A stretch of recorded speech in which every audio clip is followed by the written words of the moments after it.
Saudara-saudari di dalam Tuhan Yesus Kristus yang saya kasihi, selamat malam.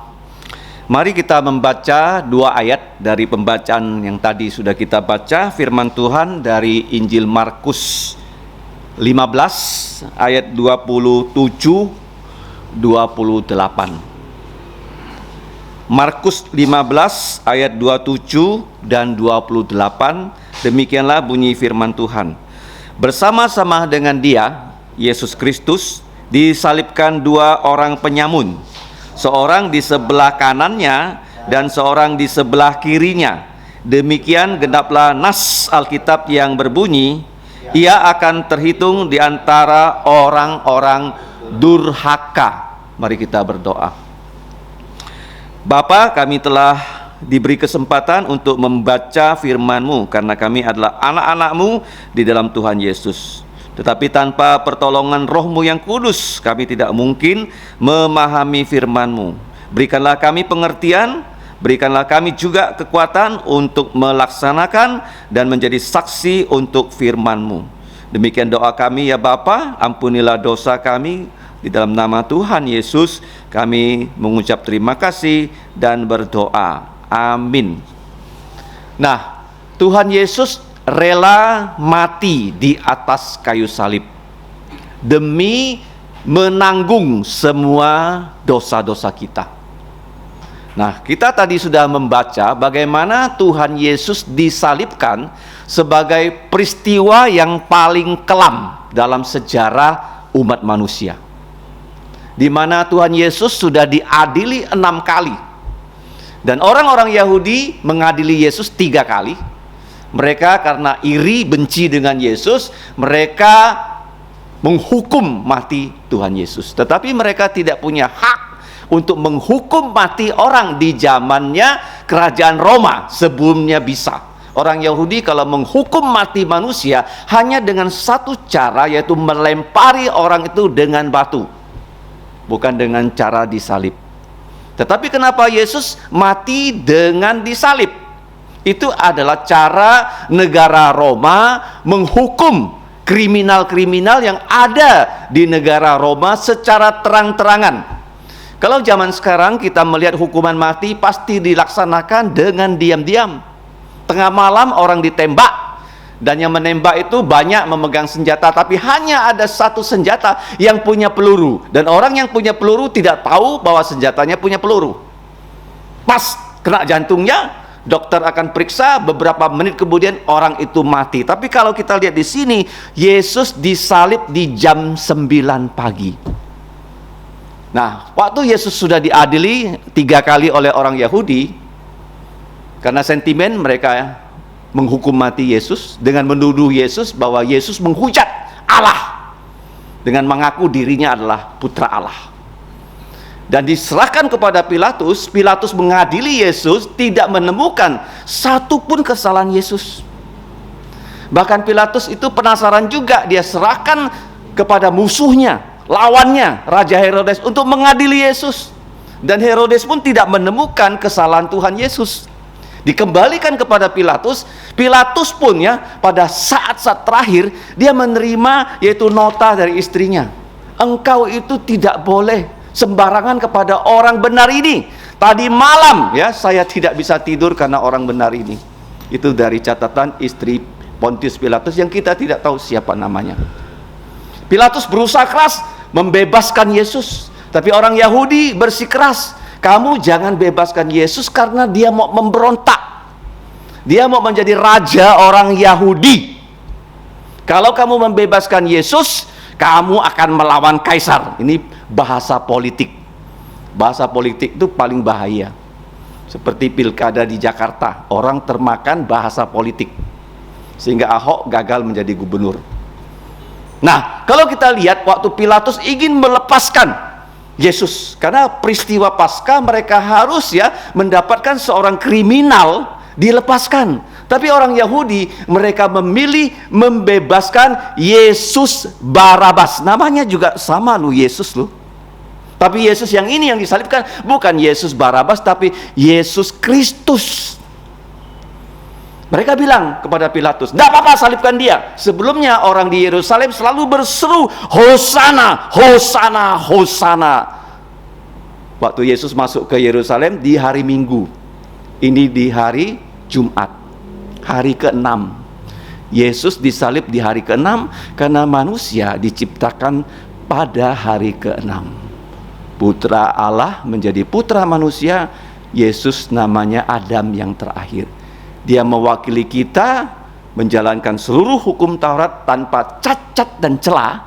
Pilatus pun bilang sama mereka, tidak ada salahnya Yesus, saya pukuli dia, saya hajar dia, saya lepaskan dia. Mereka bilang, tidak, salibkan Yesus, bebaskan Barabas. Pilatus diberitahu, seandainya Yesus orang yang tidak berdosa, darahnya mengalir karena disalibkan, tanggungkan darahnya orang yang tak berdosa ini pada kami dan keturunan kami. Nah, Yesus disalib bukan karena Pilatus mampu. Yesus disalib bukan karena orang Yahudi itu mampu. Tidak, ini dalam rencananya Allah bahwa Yesus harus mati di atas kayu salib. Kenapa begitu? Karena hanya dengan Tuhan Yesus mati di atas kayu salib, dosa-dosa manusia bisa dihapus. Nah, waktu Adam dan Hawa jatuh dalam dosa, di dalam kitab Kejadian pasal 3, mereka berusaha menutupi rasa malu mereka karena mereka telanjang, tidak pakai pakaian. Kemudian mereka mengambil daun apa, tahu nggak? Bukan daun pohon jeruk, karena kecil kan, susah kan bikin cawat dari pohon jeruk kan, karena daunnya kecil-kecil kan, betul nggak? Nah, kalau di situ ada pohon ketapang, ya lah ya, besar kan? Tapi di situ ada pohon ara. Kalau kamu bisa melihat pohon ara, daunnya besar. Mereka membuat cawat dari pohon ara yang daunnya besar. Tapi kamu tahu nggak? Kita punya problem. Kita coba menyelesaikan problema kita dengan caranya kita masing-masing. Pasti gagal. Pasti gagal. Problem manusia hanya bisa ada way out, jalan keluar, kalau kamu diberi jalan oleh Tuhan. Kalau kamu ya punya problem, kamu coba cari alternatif A, B, C. A-nya gagal, B-nya gagal, C-nya gagal, gagal terus. Karena itu caranya kamu. Kamu harus temukan caranya Tuhan. Maka Tuhan turun tangan sebelum Adam dan Hawa diusir dari Taman Eden. Mereka diberi janji. Coba lihat janjinya ya. Kejadian 3:15, ayat yang harus sudah kita ketahui dan kita hafalkan kalau dapat. Kejadian 3:15 merupakan Injil yang pertama, bukan Yohanes 3:16. Di situ dikatakan, "Aku Tuhan akan mengadakan permusuhan antara," siapa di sini? Engkau, iblis, dan keturunan perempuan. Keturunan perempuan akan meremukkan kepalamu dan engkau akan melukai kakinya, tumitnya. Siapa di sini yang keturunan perempuan? Nggak ada. Kita keturunan dari papa dan mama. Hanya Yesus loh yang lahir dari anak darah Maria secara ajaib. Dia adalah satu-satunya manusia yang lahir dari perempuan tanpa ada spermanya laki-laki. Tidak ada. Dia dikandung secara ajaib, lahir secara ajaib. Maka Yesus lahir, dia seperti kita, bisa mati, bisa lelah, perlu makan, perlu istirahat, perlu belajar, karena dia manusia 100%. Gelarnya adalah God-man. God-man, bukan Batman, bukan Superman, tapi God-man. Nah, kalau kamu punya anak, kata pertama yang harus kamu ajar dia adalah God-man. Ya, di TK Kristen Kalvari ada anak, mamanya kasih dia sayap seperti apa? Superman katanya. Bukan ya, tapi God-man. Dia adalah Allah sejati, jadi manusia sejati, tapi dia harus mati. Dan kematian Yesus itu sudah dirancang. Kalau kamu baca Alkitab Perjanjian Lama, lebih dari 300 nubuatan tentang Yesus. Dia akan lahir di mana, kemudian kehidupannya seperti apa, kemudian dia mati seperti apa, dia kemudian bangkit seperti apa, dan seterusnya dan seterusnya. 300 kali loh sebelum hal itu terjadi. Nah, Yesus waktu dia disalib, dia sudah diadili 6 kali. Ya, Pilatus mengadili dia 2 kali, menemukan Yesus tidak ada salah, dan dia katakan pada orang Yahudi, Yesus tidak ada salah. Menurut hukum Roma, dia harus dibebaskan. Tapi orang Yahudi memaksa, sehingga Pilatus pun tunduk kepada paksaan orang Yahudi. Akhirnya Yesus disalibkan. Kita sudah belajar, sebelum Yesus disalibkan, dia diolok-olok. Dia ditelanjangi, dikasih jubah ungu. Ungu itu warna dari seorang raja.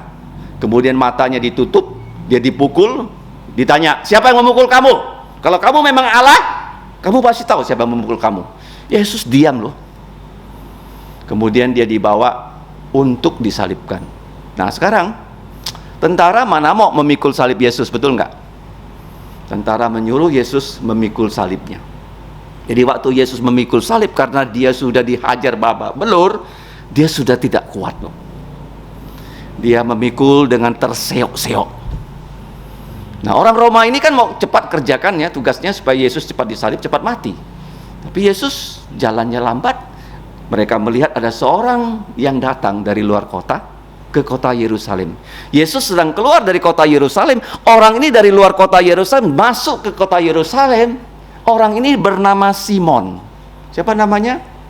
Simon. Dia datang dari satu daerah yang disebutkan namanya dari Kirene. Mana itu Kirene? Bukan dekat-dekat loh. Dari Afrika. Kenapa Simon datang ke Yerusalem? Dia mau merayakan Paskah. Apa itu Paskah? Paskah itu Allah membebaskan orang Israel dari penjajahan di Mesir, perbudakan di Mesir, dengan tulah yang terakhir 10, yaitu anak domba disembeli, darah dioles di ambang pintu, sehingga malaikat pencabut nyawa mencabut nyawa orang Mesir, dan orang Israel tidak ada yang mati, putra-putri sulungnya, mereka bebas pada saat itu. Nisan tanggal 14. Itulah Paskah yang setiap bulan kita rayakan dengan perjamuan Tuhan. Jadi dia mau merayakan Paskah karena orang Yahudi wajib merayakan Paskah ya. Dia datang dari tempat yang jauh. Dikatakan dia bukan hanya Simon, dikatakan siapa putranya. Siapa putranya? Alexander dan Rufus. Dia bukan pengikut Yesus. Sekarang dia dipaksa memikul salibnya Yesus. Kalau kita terpaksa, kira-kira enak nggak mengerjakan sesuatu secara terpaksa? Nggak ada yang enak ya, kalau dipaksakan. Nah, Simon juga sama seperti kita. Karena disuruh memikul Yesus salibnya dengan terpaksa, saya percaya dia pasti ngomel-ngomel. Ini hari sial nih, aku mau Paskah, tak boleh kena darahnya orang. Yesus kan berpelopotan darah. Aku pikul salib Yesus, aku sudah tidak bersih, tidak boleh ikut Paskah. Ini gimana nih? Saya datang dari jauh Afrika ingin merayakan Paskah supaya saya berarti. Ternyata gagal Paskahnya. Ya, batal. Istilah yang bukan Alkitab, biaya batal ya. Ya, puasa tuh nggak ada batal ya. Kalau kamu puasa misal ketelan ludah ya puasa terus, nggak bilang batal gitu ya, nggak ada batal ya. Nah, dia merasa ritual agamanya batal. Tapi waktu dia memikul salib Yesus, sesuatu yang luar biasa terjadi. Kenapa? Timbul kesadaran. Timbul apa? Penting loh, manusia kalau dia timbul kesadaran, dia bisa melakukan sesuatu yang luar biasa. Karena kesadaran yang timbul untuk kebaikan itu dipimpin oleh Tuhan. Bagaimana dia timbul kesadarannya?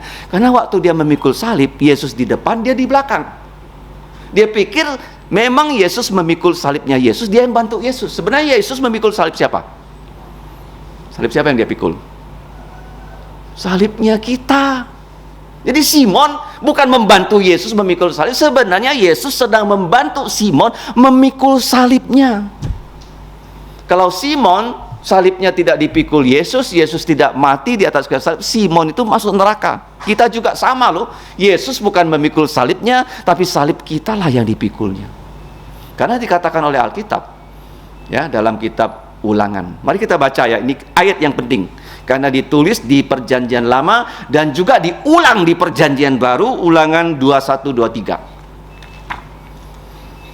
Kita baca sama-sama ya, dua ayat ini jangan sampai kita tidak tahu alamatnya di mana. Ulangan 21 ayat 23.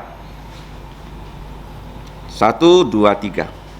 Maka janganlah mayatnya dibiarkan semalam-malaman pada tiang itu, tetapi haruslah engkau menguburkan dia pada hari itu juga, sebab seorang yang digantung terkutuk oleh Allah. Janganlah engkau menajiskan tanah yang diberikan Tuhan Allahmu kepadamu menjadi milik pusakamu. Yang digantung di atas kayu salib itu terkutuk. Kenapa terkutuk? Karena manusia sudah jatuh dalam dosa. Yesus tidak ada dosa, dia menanggung dosa kamu dan dosa saya. Makanya poin pertama Injil, Kristus sudah mati untuk dosa-dosa kita. Sesuai kitab suci, dia tidak ada dosa, tapi demi dosamu dan dosa saya, dia mati. Karena hanya dengan darahnya saja dosa-dosa kita bisa dihapus. Jadi waktu Simon memikul salib Yesus, kayu itu untuk menggantung loh. kutuk ya. Orang Yahudi tahu tuh, salib itu ada satu kutukan. Saya sudah katakan ya, ada 7 kutukan. Pertama, ular dicabut kakinya. Hawa kalau hamil, ya, ada orang menikah susah hamil kan, tapi sudah hamil jadi susah kan, betul nggak? Nah, kemudian sakit melahirkan. Yang ketiga yang dikutuk apa? Adam harus cari nafkah sampai berkeringat. Ya tadi AC-nya nggak gitu dingin aja kita udah kipas-kipas, ya kan? Apalagi kerja, kalau tidak keluar keringat nggak bisa makan. Yang keempat, tanah sudah dikutuk. Tanah yang sekarang menumbuhkan semak belukar, tanah di Taman Eden sebelum manusia jatuh dalam dosa, semua yang mau dimakan langsung tumbuh loh. Sekarang nggak bisa lagi. Yang kelima, manusia harus mati. Yang keenam, bahasa, menara Babel. Yang ketujuh, kalau tidak percaya salibnya Yesus, dengan terpaksa Tuhan hukum di neraka selama-lamanya. Tapi kalau kita percaya Yesus, demi kutukan kita, dia mati, kita bebas dari semua kutukan. Bebas apa? Dari semua kutukan. Kita menjadi orang yang diberkati dan bisa memberkati orang lain di dalam Yesus. Penting ya, kamu tahu orang yang paling penting di Pontianak siapa? Bukan gubernur loh, bukan pejabat gubernur, kamu dan saya yang percaya Yesus. Kalau di Pontianak nggak ada kamu dan saya, semua orang Pontianak masuk neraka. Tapi adanya kamu dan saya, kamu bisa jadi saksi, dan orang di Pontianak bisa percaya Yesus, mereka bisa diselamatkan.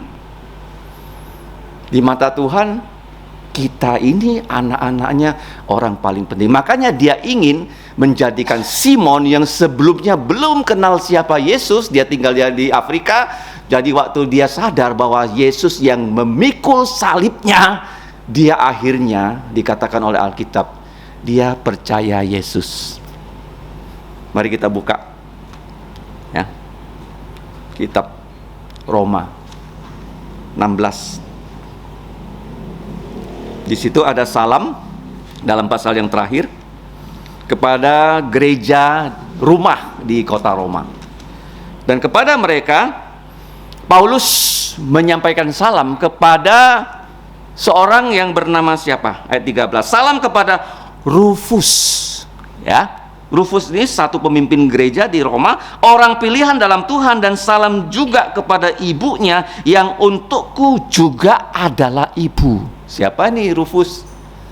Kalau kita kembali ke dalam Markus 15, Simon, orang dari Afrika, orang Yahudi dari Afrika, merupakan ayah dari Alexander dan Rufus. Artinya Simon setelah itu dia menjadi orang yang percaya Yesus. Bukan hanya dia percaya, istrinya percaya, anak-anaknya juga percaya. Jadi Tuhan menyelamatkan bukan hanya satu orang di keluarga itu, tapi dia mau seluruh isi rumahnya, bapaknya, ibunya, anaknya, seluruhnya bisa percaya Yesus. Ini luar biasa ya. Kalau kamu sudah percaya Yesus, kamu berdoa, papa mamanya belum percaya, keluarganya belum percaya, Tuhan berjanji dia mau menyelamatkan seisi rumah kita. Jadi Alexander tidak disebut, ya mungkin Alexander itu adalah pemimpin gereja di kota lainnya. Jadi Simon sudah pindah ke Roma bersama istrinya dan putranya yang bernama Rufus. Nah, kalau kita lihat di sini, waktu Yesus disalibkan, tempatnya itu bernama Golgota. Golgota itu bahasa Ibrani, bahasa Latinnya Kalvari, bahasa Indonesianya tengkorak. Itu tempat di persimpangan jalan. Saya pernah pergi ke sana. Jadi bukit itu di persimpangan jalan. Kalau di tempat yang paling ramai di Pontianak itu kan di antara Imam Bonjol, Tanjung Pura ya, veteran ya, macet di situ, banyak orang. Kira-kira bukitnya di situ. Dan bukitnya kalau dilihat dari jauh bentuknya kayak tengkorak, ada matanya, ada hidungnya, ada mulutnya, seperti tengkorak. Kamu bisa cek di internet. Yesus disalibkan di situ, dan dikatakan disalibkan Yesus di tengah, kiri kanannya ada dua penjahat besar yang tidak disebut namanya. Jadi waktu Yesus disalib, karena orang tuh lalu lalang ya, dan saya percaya banyak orang yang sudah pernah ditolong Yesus, dan mereka yang ditolong Yesus dengan sedih melihat pengharapan mereka sepertinya sirna. Tapi banyak musuh Yesus di Yerusalem loh. Banyak apa? Banyak musuhnya. Musuhnya mengejek dia. Apa ejekan mereka? Mereka mengatakan, engkau yang mau merubuhkan bait suci ayat 29, yang mau membangunnya kembali dalam 3 hari. Loh, kamu tahu ya, orang-orang musuh Yesus bisa hafal loh kata-kata Yesus loh. Ya kan? Karena itu menjadi headline. Bait Allah itu ya dibangun di zamannya Zerubabel, dipercantik oleh Herodes. Sudah, kamu tahu nggak berapa tahun? 40 tahun lebih belum selesai. Waktu Yesus sedang melayani, bait Allah itu sedang dipugar oleh Raja Herodes. Belum selesai loh. Yesus masuk ke bait Allah, dia bilang akan diruntuhkan bait Allah ini, dan aku akan bangun dalam waktu 3 hari. Yesus bukan mengatakan bait Allah itu, tapi tubuhnya. Tubuh kita ini adalah bait Allah. Kalau Yesus disalib, dalam 3 hari dia akan bangkit. Dan orang itu dengar kata-katanya dan salah mengerti kata-kata Yesus. Mereka mengatakan, kalau begitu coba kamu turun dari salib dan selamatkan dirimu. Kira-kira siapa sih yang menaruh kata-kata ini di dalam mulut manusia? Kita tidak boleh sembarang ngomong, tahu nggak? Omongan kita harus terukur, apa? Terukur. Kenapa terukur? Karena dari setiap pembicaraan kita, Allah akan meminta kita bertanggung jawab. Makanya jadi orang Kristen nggak boleh asbun. Nggak boleh apa? Asbun. Siapa yang menaruh kata-kata itu di dalam mulutnya manusia? Setan, apa? Setan tuh ingin Yesus turun dari salib. Yesus bisa saja turun dari salib, tapi kalau dia turun dari salib, kita semuanya masuk neraka. Ingat ya, waktu Yesus dicobai setan, kalau kamu putra Allah, kamu sedang lapar kan? Jadikanlah batu-batu ini menjadi roti. Apa jawab Yesus? Manusia hidup bukan dari roti saja, tetapi dari setiap firman yang keluar dari mulut Allah. Dia mengutip kitab Ulangan. Tadi pagi baru dibicarakan bahwa firman Allah satu-satunya senjata pedang tajam bermata dua yang bisa mengalahkan setan. Di sini Yesus tetap diam. Bahkan dikatakan oleh Alkitab, penyamun di sebelah Yesus, kiri kanan juga mengejek-ngejek Yesus. Dan penyamun itu yang mengejek Yesus, akhirnya satu di antara mereka, kalau kita baca ya di Injil sinopsis, bertobat. Kenapa bertobat? Karena Yesus ya adalah penginjil. Setiap saat dalam kehidupan Yesus, dia mau membawa orang percaya Yesus kepada dirinya. Ya, waktu dia melayani, banyak orang percaya pada dia. Waktu dia mau mati saja, dia ada penginjil yang menginjili satu orang, termasuk yang dibawa ada prajurit yang menyalibkan Yesus juga mengaku ini adalah putra Allah. Dan prajurit itu percaya Yesus, dan penyamun yang paling jahat yang secara matematis gak mungkin percaya Yesus bisa percaya Yesus pada detik akhir kehidupannya. Makanya saya sering katakan, kalau kita mengabarkan Injil sampai orang itu mati, sebelum dia mati, kalau dia sudah sakit keras di dalam ranjangnya, kita kasih tahu lagi tentang Yesus. Kalau dia memang tidak mau percaya, itu urusan dia dengan Tuhan. Ya. Tapi kalau kita gigih mengabarkan Injil, orang yang koma karena stroke sekalipun ya, dia bisa merespon loh.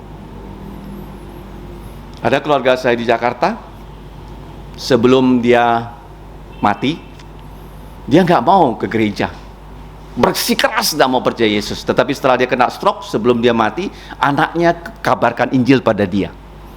"Pa, kalau kamu mau percaya Yesus, goyangkan kakimu." Goyangkan kakimu. Mau lo dia goyang lo. Padahal dia lagi dalam keadaan apa? Koma. Baru pendetanya datang, membaptis dia. Setelah dibaptis, mengabarkan Injil sampai orang tuh mati, sampai siapa? Kita saja mati. Kalau kita mati bisa nggak mengabarkan Injil? Nggak bisa lagi. Jadi waktu Yesus disalib, nah di atas salib Yesus ada tulisan dalam bahasa bukan ILC, tapi ILY. Apa ILY? Bahasa Ibrani, L Latin, Y Yunani. 3 bahasa. Ya ingat ya, bukan ILC ya. Dulu top di Indonesia ILC kan. Kalau ini ILY. ILY. Apa itu bunyinya? Karena bahasanya Ibrani, Latin, dan Yunani, yang kita lihat itu adalah bahasa Latin yang dipakai oleh gereja-gereja yang berbahasa Latin. Tulisannya INRI. Itu singkatan loh. Apa tuh INRI? I adalah Yesus, N orang Nazaret, R Raja, I Yehudi. Apa itu INRI? Yesus, orang Nazaret, Raja orang Yahudi, dipasang oleh Pilatus dalam 3 bahasa. Jadi siapapun yang lewat, orang tahu Ibrani ngerti, ini Yesus orang dari Nazaret, Raja orang Yahudi. Kira-kira kalau kamu orang Yahudi, raja kamu ditelanjangi, disalib, bagaimana perasaan kamu? Misalnya Presiden Jokowi dimaki-maki oleh orang yang namanya Rocky Gerung. Pengikut Jokowi marah nggak? Marah besar loh. Kalau kamu ya punya bapak di orang diomongin jelek-jelek sama orang, kamu marah nggak? Hah? Ini Yesus ya, dia orang Yahudi. Pilatus tuh sengaja loh menulis di atas bahwa ini Yesus orang dari Nazaret, raja orang Yahudi. Pilatus bukan orang percaya Yesus, tapi dia dipimpin oleh Roh Kudus untuk menaruh tulisan di atas kepalanya Yesus. Kenapa? Karena Yesus ya, sekarang orang tidak percaya dia akan datang jadi raja orang Yahudi. Banyak gereja tidak percaya ada kerajaan 1000 tahun, termasuk gereja Reform, karena mereka amilenium. Yesus akan datang loh jadi raja orang Yahudi secara de facto, secara de jure sudah. Karena dia mengalahkan maut, itu adalah raja. Raja kita harus mengalahkan musuh kita yang paling besar. Siapa itu? Maut. Kenapa Yesus adalah nabi? Dia adalah firman yang menjelma menjadi manusia. Yang kedua, dia adalah imam, dia mati untuk dosa kita. Yang ketiga, dia adalah raja, dia mengalahkan maut dengan maut. Saya sudah katakan kan, racun, betul nggak? Makanya kalau kamu ke apotik, simbol apotik apa? Ular berbisa. Artinya dengan racun ular, kamu racun di tubuh bisa sembuh. Misalnya kamu tidak sakit, kamu minum obat, yang masuk tuh obat atau racun? Racun. Tapi kalau kamu sakit, kamu minum antibiotik, obat atau racun? Obat kan? Nah, kematian, bagaimana mengalahkan kematian? Dengan Yesus mati. Di waktu Yesus mati, dia bukan hanya mati, tapi dia mati mengalirkan darah. Bukan dilempar dengan batu, bukan ditabrak mobil, bukan tenggelam di kapal atau mati stroke, tapi dia disalib. Karena salib itu kita tahu adalah kutukan. Tadi sudah kita baca kitab Ulangan, coba kita lihat Galatia 3:13. Kutukan yang terakhir untuk kita loh, supaya kita lepas dari segala kutukan. Galatia 3:13,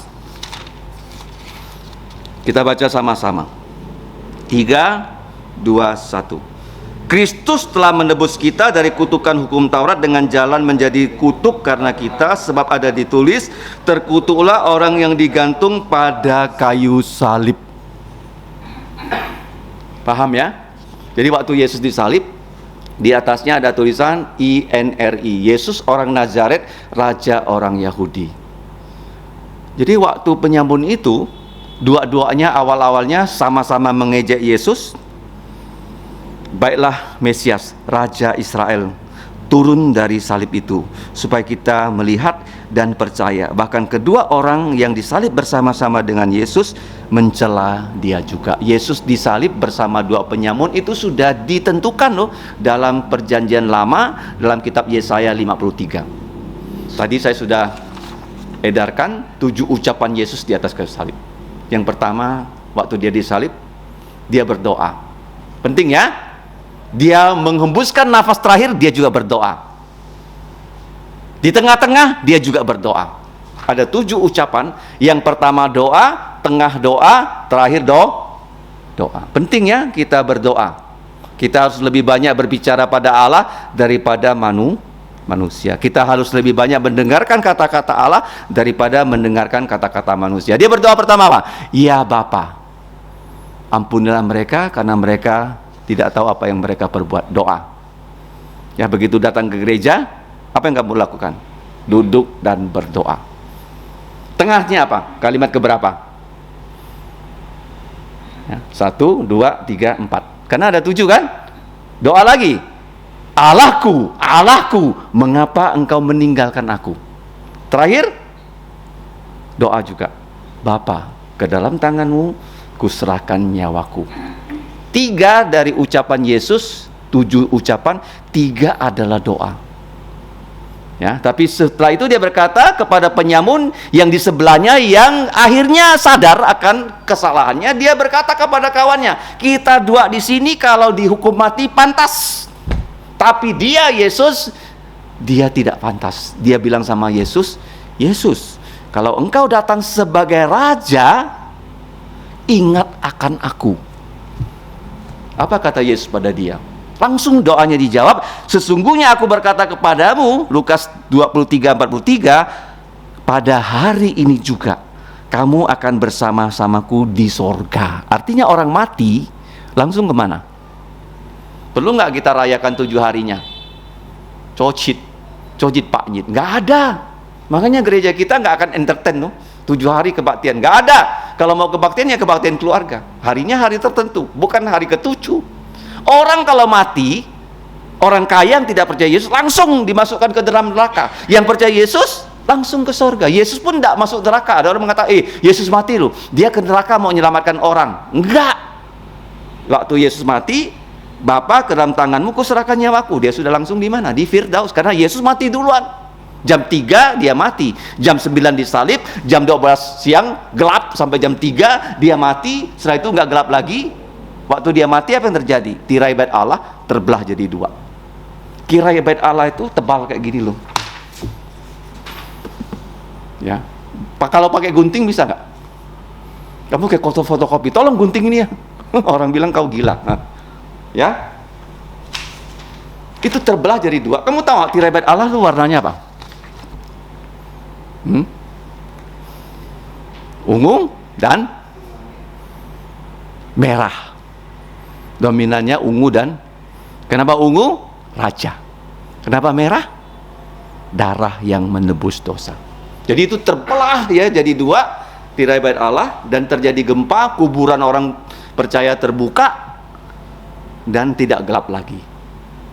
Jadi waktu itu kepala pasukan melihat Yesus sudah begini, dia tidak patahkan kaki Yesus. Yesus sudah mati duluan jam 3. Terus dia untuk membuktikan Yesus mati, dia dengan tombak lambungnya Yesus tarik keluar, dan yang keluar adalah darah bercampur air karena jantungnya sudah mandek. Jadi waktu Yesus disalib, kamu tahu nggak? Selama 6 jam itu dia tidak pernah bilang sakit. Jadi orang Kristen jangan ngeluh-ngeluh ya. Ada sedikit masalah, keluh, curhat. Enggak. Dia hanya bilang satu kali. Apa dia bilang? Aku haus. Aku apa? Memang dia haus. Jadi waktu dia dalam keadaan haus, kata-katanya nggak begitu jelas. Waktu dia bilang Eloi Eloi lama sabachthani, orang pikir itu dia berbicara pada Elia. Ya, mereka bilang, Elia datang nggak menolong Yesus? Padahal dia bilang Eloi Eloi lama sabachthani, artinya Allahku, mengapa engkau meninggalkan aku? Waktu itu dia sedang menanggung dosa-dosa kita loh. Kamu tahu nggak, Allah Bapa tidak pernah meninggalkan Allah Putra karena Tritunggal. Jadi Yesus dalam keadaan manusia, dia menanggung dosa-dosa kita. Dia ditinggal secara manusia oleh Bapa. Karena Allah itu kudus, dia sedang menanggung dosa. Nah, di salib itu juga ya, selain penyamun yang menyaksikan Yesus, di bawah salib ya, ada Maria, ibunya Yesus. Nanti kalau kita lihat ya minggu berikutnya, waktu Yesus dikubur, ada dua orang bernama Maria, Maria Magdalena dan Maria ibunya Yakobus dan Yoses dan Salome. Itu siapa dia tuh? Nanti ya minggu depan ya. Ini pertanyaan yang perlu kamu jawab ya. Itu adalah Maria ibunya Yesus.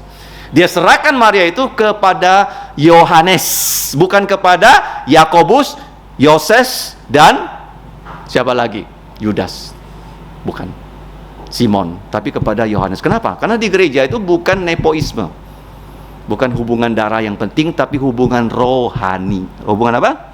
Karena semua saudara tiri Yesus belum percaya dia, nggak bisa diserahkan Maria kepada mereka, walaupun itu ibu kandungnya. Yesus serahkan kepada siapa? Yohanes, yang betul-betul sudah percaya. Dia mengatakan, wanita, lihatlah putramu. Ya, dia lihat Maria, dia tunjuk Yohanes. Kemudian dia bilang sama Yohanes, lihatlah ibumu. Sejak saat itu Yohanes membawa Maria sampai orang bilang ke Efesus.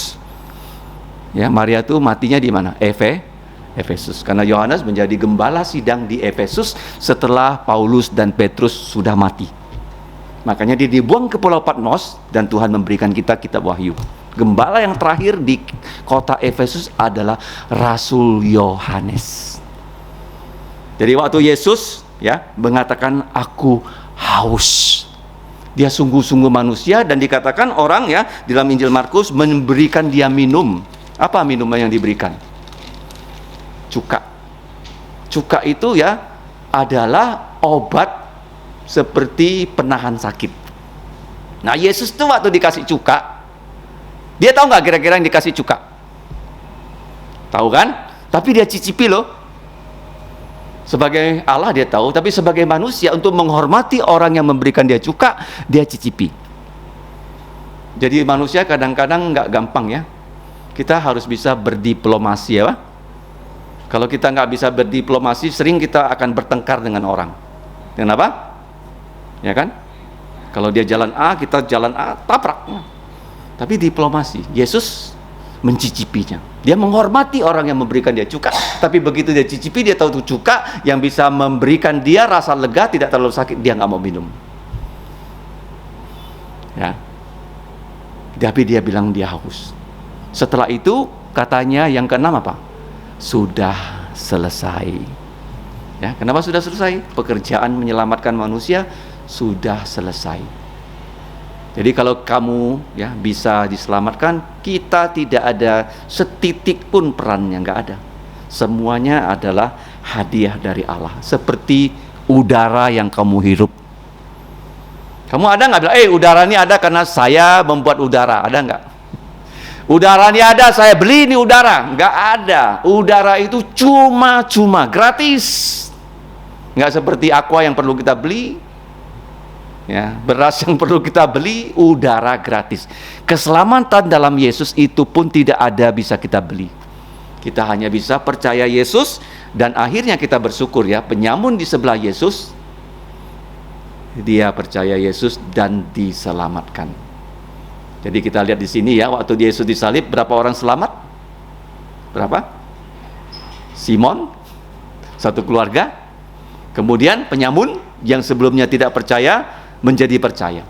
Dan satu juga prajurit yang menombak Yesus juga percaya. Dan karena dia mengaku ini adalah putra Allah. Jadi intinya begini, Yesus mati untuk dosa-dosa manusia. Apa gunanya? Gunanya kita harus kasih tahu orang. Dokter seberapa hebat pun, kalau pasiennya nggak datang, bisa sembuh nggak pasiennya?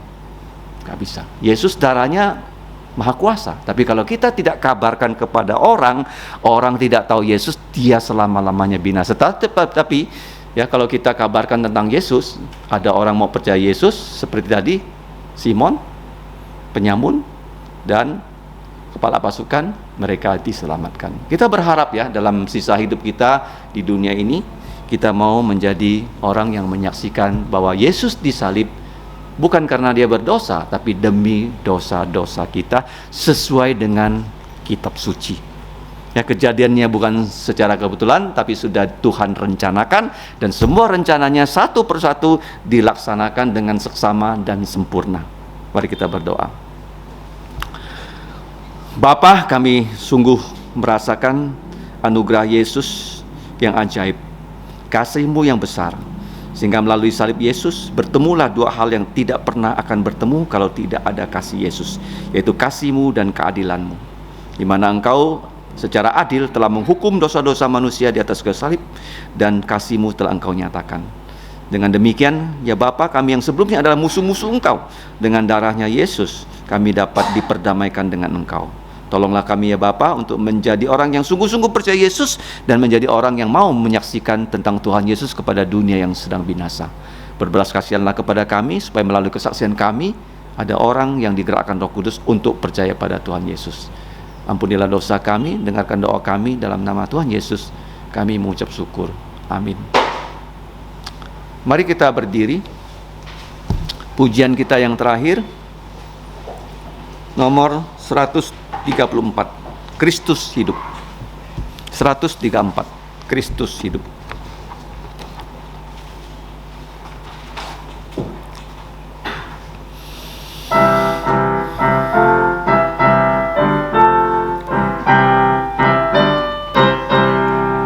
Kulayani Tuhanku, gini ku di dunia. Ku tahu Ia tetap hidup selama-lamanya. Rahmat-Nya ku alami, suara-Nya ku dengar. Tiap ku memerlukannya, Ia mendengar. Kristus hidup, kini tetap hidup. Ia dekatku, Ia sertaku, jalan yang ku tempuh. Kristus hidup, ku memasyurkannya. Kau bertanya, ya hidupkah? Benar, Kristus hidup. Di mana ku berada, ada kasih Tuhan. Meski kala ku takut, ku tak putus harap. Ku tahu Ia memimpinku tembus ombak badai. Saat kedatangannya penuh mulia. Kristus hidup, kini tetap hidup. Ia dekatku, Ia sertaku, jalan yang ku tempuh. Kristus hidup, ku memasyurkannya.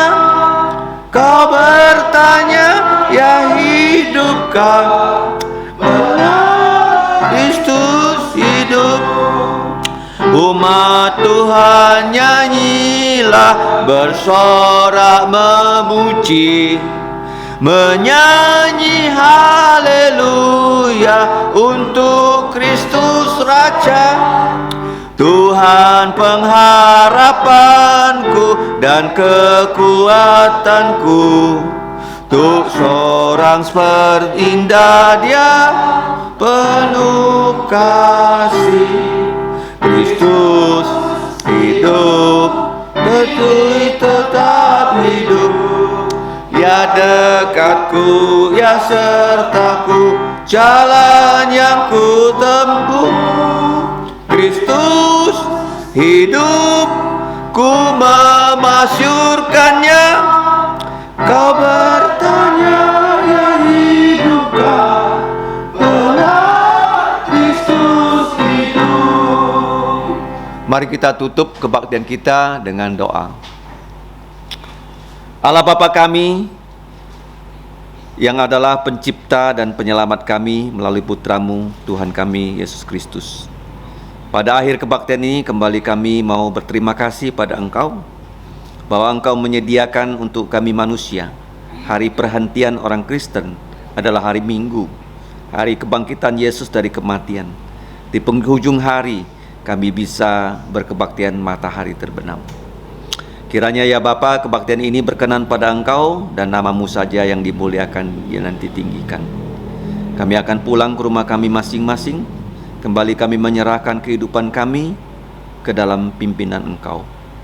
Baik kami yang masih sekolah, yang sudah bekerja, ibu rumah tangga, bahkan hamba-hamba-Mu. Kiranya Engkau memakai kami sebagai saksi untuk Tuhan Yesus yang sudah mati untuk dosa-dosa kami. Bukan hanya Yesus mati, tapi Dia dikuburkan, bangkit pada hari ketiga, dan menampakkan diri. Kiranya melalui kesaksian kami ya Bapa, Engkau menggerakkan dengan Roh-Mu yang kudus orang-orang yang berdosa, seperti penyamun di sebelah Yesus, dan seperti Simon bisa percaya kepada Yesus dan diselamatkan.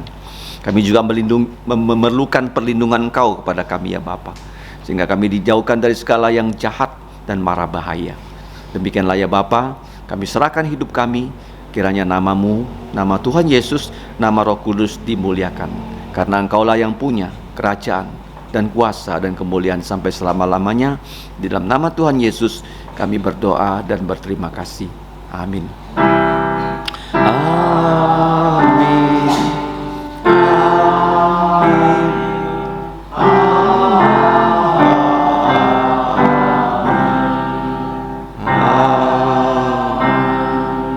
Saudara-saudariku, silakan duduk, doa teduh. Tuhanmu memberkatimu dan melindungimu.